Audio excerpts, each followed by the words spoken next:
ఒక జర్నలిజంలో ఉండేటువంటి వ్యక్తి సభ్య సమాజంలో ఏ విధంగా నడుచుకోవాలనే ఆలోచన కనీస ఇంగిత జ్ఞానం ఉండేటువంటి వాడు ఇటువంటి పనులు చేయడు. అందుకని మహిళల పట్ల రాధాకృష్ణ వ్యవహార శైలి ఏ విధంగా ఉండేది అనేటువంటిది రాధాకృష్ణ అంతరాత్మకు తెలుసు.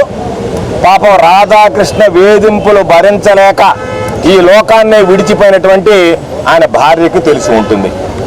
కాబట్టి చెల్లికి ఆలికి తల్లికి తేడా తెలియనటువంటి మూర్ఖుడు ఈరోజు ఒక ఛానల్ నడిపిస్తా, నిన్న ఆంధ్రజ్యోతి ఆఫీస్ దగ్గరికి వెళ్ళి నిరసన తెలియజేయడానికి వెళితే దాని మీద రకరకాలైనటువంటివన్నీ పెట్టి మా మీద కేసులు పెడతా.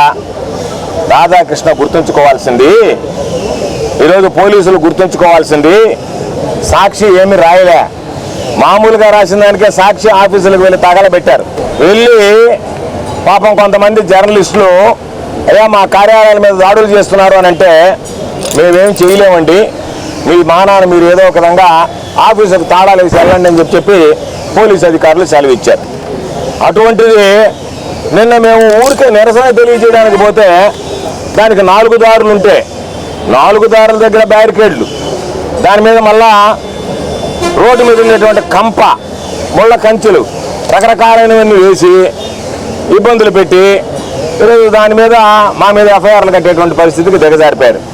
కాబట్టి రాధాకృష్ణ గుర్తుంచుకోవాల్సింది, నువ్వు మాట్లాడినటువంటి మాటలు ఏదైతే ఉన్నాయో సభ్య సమాజం సిగ్గుతో తలదించుకుంటుంది. మహిళలు నీ ముఖాన ఉమ్మేస్తున్నారు కాబట్టి మహిళా లోకం చీకొడుతుంది.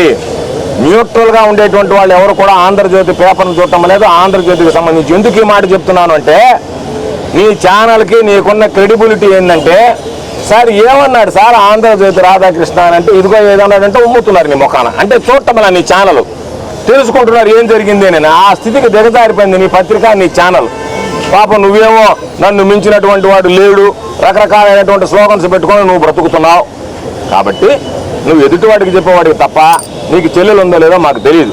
ఉంటే వెళ్ళి నీ చెల్లెలను అడుగు, అమ్మా ఇది నేను ప్రసారం చేశాను అని అంటే వాళ్ళు ఏమి సమాధానం చెప్తారు. కాబట్టి నీకున్నటువంటి నీతి చరిత్రలాగా అందరూ బ్రతుకుతారు అనుకోవద్దు. రాధాకృష్ణుడి బ్రతుకే కాదు కాబట్టి ఆయన ఏదో పెద్ద సామెత ఉంది, ఎదుటివాడికి చెప్పేదానికి నీతులు ఉన్నాయన్నట్టుగా ఆయన పెద్ద సంస్కారం కలిగినటువంటి వాడిగా. నీ సంస్కారం అంతా మాకు తెలుసు. నువ్వు మాకు తెలిసేటప్పటికే ఎమ్మెల్యే క్వార్టర్స్లో ల్యాంబరేట్ ఆ స్కూటర్ మీద వస్తే ఆ స్కూటర్కి స్టాండ్ వేసుకునేటువంటి గతి లేకపోతే ఆ స్కూటర్ను గోడ కానిచ్చినటువంటి వాడు నువ్వు కాదా? అవునా చెప్పు. ఈరోజు నువ్వు ఆడి కారులో తిరుగుతున్నావు, రకరకాలైనటువంటి కారులో తిరుగుతున్నావు, బంగ్లాలో తిరుగుతున్నావు. నీ బ్రతుకు ఎట్లాంటిది అనేది లోకానికి అంతా తెలుసు.